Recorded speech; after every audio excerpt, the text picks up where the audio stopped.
నాదెండ్ల మనోహరాన్ని నేను శాసనసభ సభ్యునిగా ఎన్నికైనందున శాసనం ద్వారా నిర్మితమైన భారత రాజ్యాంగం పట్ల నిజమైన విశ్వాసం, విధేయత చూపుతానని, భారతదేశ సార్వభౌమాధికారాన్ని, సమగ్రతను కాపాడుతానని, నేను స్వీకరించబోయే కర్తవ్యాన్ని శ్రద్ధాశక్తులతో నిర్వహిస్తానని దైవ సాక్షిగా ప్రమాణం చేస్తున్నాను.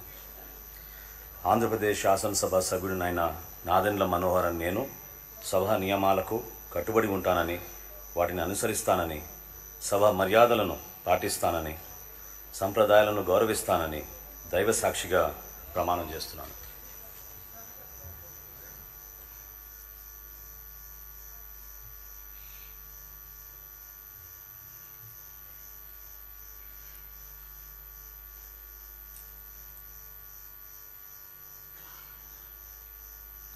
శ్రీ నారాయణ పొంగూరు.